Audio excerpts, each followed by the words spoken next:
एक समय की बात है, एक बहुत बड़े साम्राज्य का एक बहुत शक्तिशाली राजा था। उस राजा की एक बहुत बुरी बात थी। वो बुरी बात यह थी कि अगर उस राजा के शासन में किसी से कोई गलती हो जाती थी तो उसकी सजा सिर्फ एक ही थी कि उस राजा के पास 10 जंगली कुत्ते थे और वो राजा उस गलती करने वाले आदमी को उन जंगली कुत्तों के सामने डाल देता था। वो कुत्ते उस इंसान को बहुत बुरी मौत देते थे। उस इंसान को इस तरह तड़पा तड़पा कर मारते थे, उसका मांस फाड़ देते थे कि उस इंसान को बहुत दर्दनाक मौत मिलती थी। तो गलती चाहे किसी से भी हो, सबकी सजा यही थी। इसलिए सब उस राज्य में बड़े खौफ से रहते थे।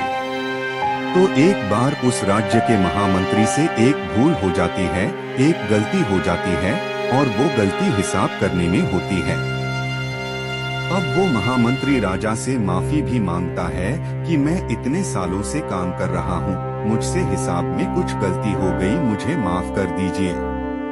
परंतु राजा बोलता है कि महामंत्री जी, आपको तो पता ही है कि हमारे राज्य में गलती की सिर्फ एक ही सजा है और वो सजा आपको भी मिलेगी, आप कुछ अलग नहीं हैं।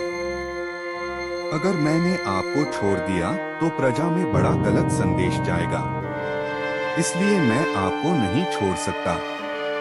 अब महामंत्री को जब पता लगता है कि उससे भी वही सजा मिलने वाली है कि उसे भी 10 जंगली कुत्तों के सामने डाल दिया जाएगा, तो वो राजा से बोलता है कि मेरी एक आखिरी इच्छा है।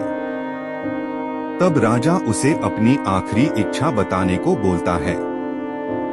तो वो महामंत्री राजा को बोलता है कि आप मुझे सजा बेशक यही दीजिएगा कि मुझे उन कुत्तों के सामने डाल देना, लेकिन आप मुझे 15 दिन की मोहलत दे दीजिए। मुझे 15 दिन के बाद सजा दे दीजिए, मैं राज्य से बाहर भी नहीं जाऊंगा, राज्य के अंदर ही रहूंगा। तब राजा उस महामंत्री की यह बात मान जाता है। अब 15 दिन के बाद उस महामंत्री को लाया जाता है। तब वो राजा खुद साथ चलता है कि महामंत्री को उन जंगली कुत्तों के सामने छोड़ दिया जाएगा। अब महामंत्री को उस बेड़े में छोड़ दिया जाता है जिसके अंदर उसको कुत्तों के सामने डाला जाएगा।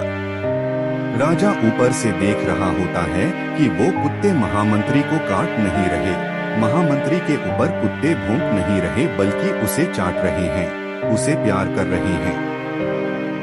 तो रजा को कुछ समझ नहीं आ रहा होता कि ये जंगली कुत्ते किसी के साथ भी ऐसा नहीं करते, परंतु ये महामंत्री से इतना लगाव क्यों कर रहे हैं। राजा हैरान हो जाता है। तब नीचे से महामंत्री मुस्कुरा के बोलता है, प्रभु मुझे पता है कि आपके दिमाग में क्या चल रहा है, आप मुझे ऊपर बुलाएं तो मैं आपको बताऊं कि ऐसा क्यों हुआ। राजा उसे ऊपर बुलाता है। महामंत्री को सभा में बुलाया जाता है और महामंत्री राजा के सामने आके खड़ा हो जाता है। तब वो महामंत्री बताता है कि जो आपने मुझे 15 दिन की मोहलत दी थी, उन 15 दिनों में मैंने इन कुत्तों की बहुत सेवा करी, इनके साथ एक रिश्ता बनाया, इनको नहलाया, इनको खाना खिलाया, इनके साथ मैं रहा, इनके साथ खेलते कूदते हुए हमारी दोस्ती हो गई। इसलिए अब ये कुत्ते मुझे नुकसान नहीं पहुंचाएंगे, ये अब मुझसे प्रेम करते हैं। राजा कहता है, लेकिन मेरे वचन का क्या होगा। तब महामंत्री बोलता है कि आपका वचन था कि आप इन कुत्तों से सामने डालेंगे और आपने मुझे कुत्तों के सामने डाला भी है, उन्होंने कुछ किया नहीं, वो अलग बात है। तो राजा मुस्कुरा के बोलता है कि अब तुम्हें छोड़ दिया जाए। महामंत्री बोलता है कि महाराज, मैं एक बात और आपको बोलना चाहता हूँ, उन कुत्तों की तो मैंने बस 15 दिन सेवा करी और उन कुत्तों का हृदय परिवर्तन हो गया, और आपके साम्राज्य के लिए मैंने सालों की सेवा करी, लेकिन आपने उसे बिल्कुल अनदेखा कर दिया, यह मुझे बहुत बुरा लगा।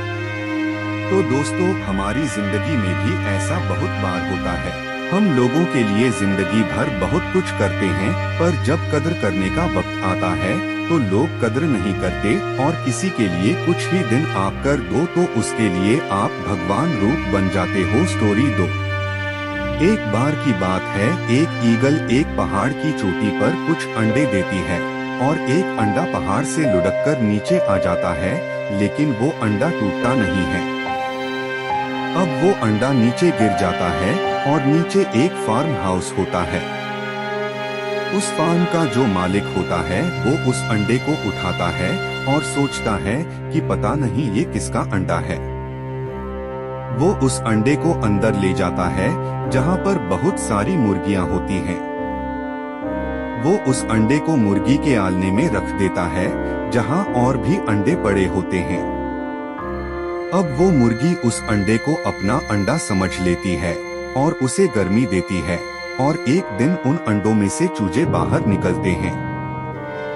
लेकिन वो ईगल का अंडा होता है, उनमें से एक ईगल बाहर निकलता है। तो जब वो ईगल उस अंडे से बाहर निकलता है तो क्या वो खुद को एक ईगल मानता है? नहीं, वो अपने आप को मुर्गी ही मानता है। वो बाकी सारी मुर्गियों के साथ खेलता है और एक दिन आता है जब वो इतना बड़ा हो जाता है कि बाकी मुर्गियों से वो खुद को 3 गुना बड़ा देखता है।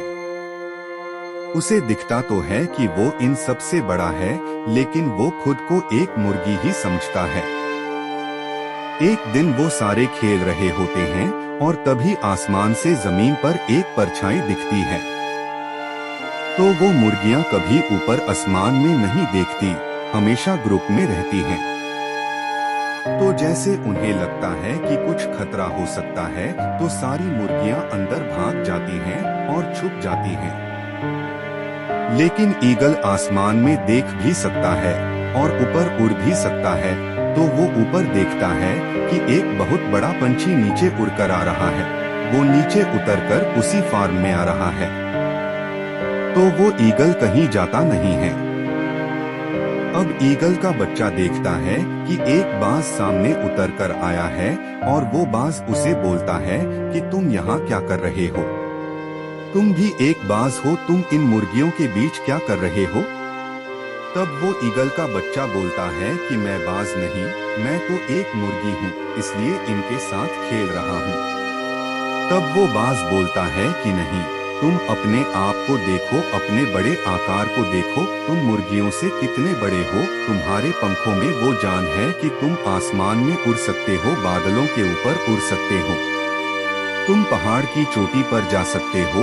तो उस ईगल के बच्चे को लगता है कि ये बाज मुझे बहला रहा है, ये मुझे अपने साथ ले जाएगा और खा जाएगा, और वो वहाँ से भागकर अंदर चला जाता है। अब वो सारी मुर्गियाँ उसे बोलती हैं कि बाहर तो बाज आया हुआ था, उसने तुम्हें चोट तो नहीं पहुँचाई? वो बोलता है कि नहीं, वो बाज मुझे बहला रहा था, फुसला रहा था और बोल रहा था कि मैं भी एक बाज हूँ, आसमान में उड़ सकता हूँ, कहीं भी जा सकता हूँ, वो मुझे अपने साथ ले जाता और खा जाता। तब सारी मुर्गियाँ बोलती हैं कि हाँ, तुमने बहुत सही किया। अब जरा सोचिए कि वो ईगल का बच्चा क्या सच में बच गया? उसके अंदर वो काबिलियत थी, वो ताकत थी, लेकिन ईगल ने बच्चे को एक मुर्गी बना दिया उसकी मानसिकता ने। तो दोस्तों, हमारी जिंदगी में भी बिल्कुल ऐसा ही होता है। हमें लगता है कि हम तो कुछ कर ही नहीं सकते, हम कभी कामयाब हो ही नहीं सकते। कोई कामयाब इंसान हमारे पास आता है और बोलता है कि तुम भी कामयाब हो सकते हो, तुम भी अपने सपने पूरे कर सकते हो, लेकिन हमें लगता है कि वो कामयाब इंसान हमें बहला रहा है, फुसला रहा है, हमसे कुछ होगा नहीं। लेकिन यहाँ हम अपनी काबिलियत को, अपनी ताकत को कम समझ रहे हैं। दोस्तों, आप किसी भी कामयाब इंसान को देख लीजिए, किसी भी करोड़पति इंसान को देख लीजिए, 80% से ज्यादा कामयाब लोग सेल्फ मेड हैं। मतलब वो जीरो से शुरू हुए हैं और अब जाके सफल हुए हैं। तो आप भी सेल्फ मेड बन सकते हैं, लेकिन आप बनेंगे तभी जब आप अपनी मानसिकता को बदलेंगे, क्योंकि जो आप मान लेंगे वही आपकी जिंदगी बन जाएगी। तो अपनी मानसिकता बदलिए और आपकी जिंदगी में बदलाव अपने